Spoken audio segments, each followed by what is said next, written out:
Halo marketing antusias, bertemu kembali dengan saya Erwin Eka di channel YouTube Hypno Marketing IH. Nah, di video kali ini kita akan membahas tentang, ini banyak sekali ditanyakan ya, tentang strategi ampuh agar selalu menang dengan pesaing. Jadi banyak juga yang dari awal gitu ya, mereka merasa atau mereka mendapati mindset tentang pesaing di luar sana itu secara salah gitu. Jadi pesaing atau kompetitor itu dianggap sebagai musuh, dianggap sebagai batu hambatan, batu sandungan, dianggap sebagai sesuatu yang justru akan menyulitkan untuk menjual produk yang serupa dengan yang seperti mereka tawarkan. Nah, beberapa tips ya, beberapa strategi yang akan saya jabarkan ini terbukti cukup ampuh untuk bisa katakanlah memenangkan persaingan dengan pesaing atau kompetitor yang ada di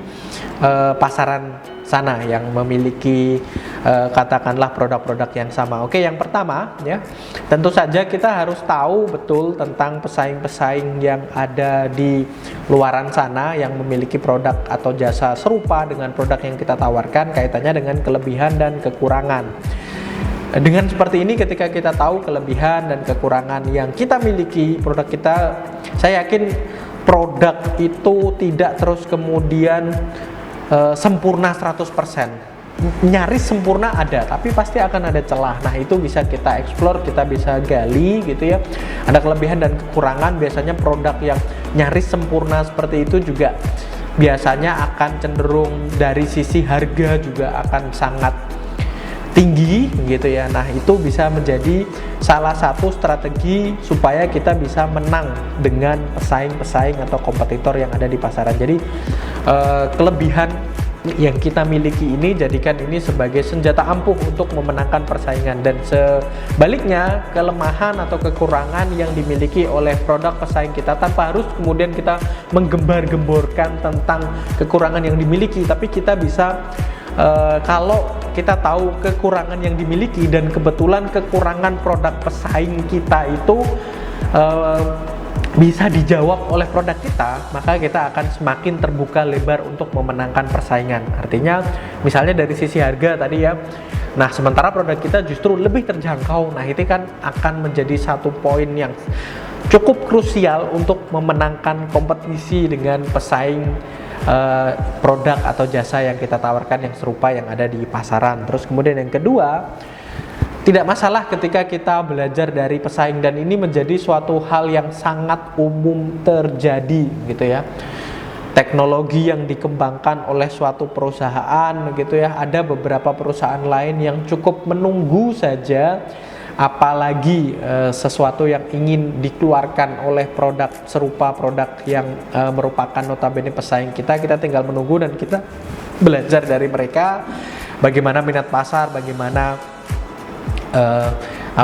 respon dari masyarakat terhadap produk yang dikeluarkan oleh pesaing kita tersebut. Dan kalau kita bagus ya, kita tinggal, ada istilah ATM ya, amati, tiru, modifikasi. Nah, ini bisa sangat kita lakukan seperti itu selama ya kita harus belajar juga ya, apakah ini akan melanggar ketentuan undang-undang. Barangkali ada beberapa yang sudah mendaftarkan apa yang mereka buat itu dalam bentuk hak cipta, dalam bentuk katakanlah sudah ada lisensinya dan sebagainya. Kalau selama tidak ada ketentuan-ketentuan semacam seperti itu, tidak ada sesuatu yang melanggar hukum, kita bisa belajar dari pesaing kita, dan ini juga menjadi salah satu trik, salah satu strategi supaya kita bisa memenangkan kompetisi dengan pesaing. Belajar ini bukan hanya belajar terus kemudian mengcopy saja, karena kita ada tadi ya, amati, kemudian tiru, dan modifikasi. Nah, modifikasi ini belajar dari mungkin kekurangan atau mungkin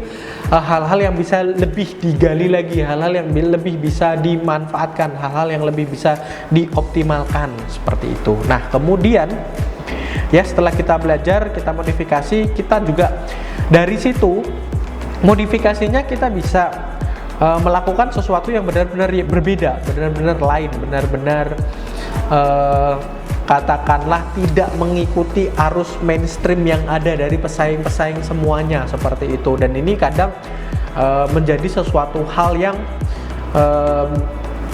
katakanlah pemicu untuk menjadi pemenang terhadap persaingan produk-produk yang serupa. Saya pernah membahas ini juga ya di video saya yang lain gitu ya, mungkin Anda belum menonton, saya ulangi lagi. Jadi ada sebuah produk berkaitan dengan headset ya atau earphone gitu ya. Nah, ketika produk-produk lain itu selalu memproduksi earphone dengan warna gelap, ada satu produk yang pertama kali membuat dengan warna terang, bahkan warna putih ya, warna yang mungkin waktu itu sama sekali tidak terfikirkan gitu ya, karena takut kotor dan sebagainya begitu ya, karena nggak matching mungkin atau terlihat terlalu menyolok ketika dikenakan di telinga begitu. Tapi justru produk itu sangat bombastis ya, sangat terus kemudian mendobrak pasar yang akhirnya juga lama-kelamaan banyak juga akhirnya pesaing-pesaing lain melakukan hal yang serupa. Nah, semacam seperti itu merupakan salah satu kunci kaitannya dengan supaya produk kita atau jasa kita bisa menang dengan pesaing-pesaing yang lain.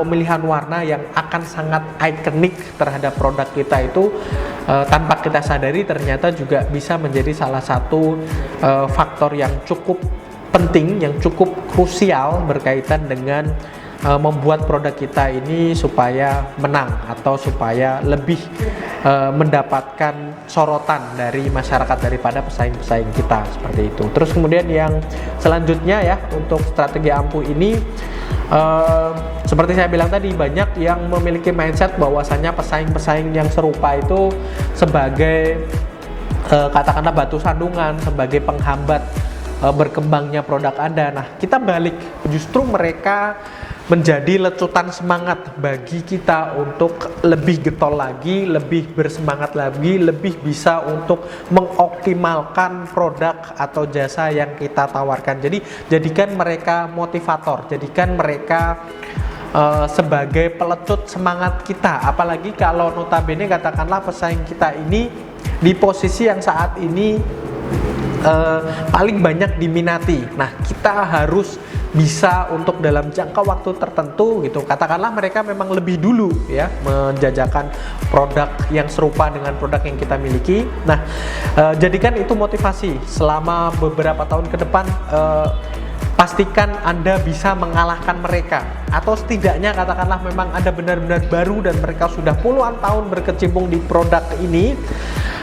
Pastikan ya untuk memotivasi Anda supaya setidaknya Anda menjadi produk yang setara dengan mereka atau sedikit di bawah mereka, nggak masalah, seperti itu. Jadi jadikan mereka motivasi begitu ya, jadikan mereka pelecut Anda untuk bisa menjadi pesaing mereka, bisa menjadi kompetitor yang sepadan bagi mereka, seperti itu. Terus kemudian yang terakhir yang juga unik gitu ya, jadi berkaitan dengan persaingan-persaingan yang ada di pasaran gitu ya.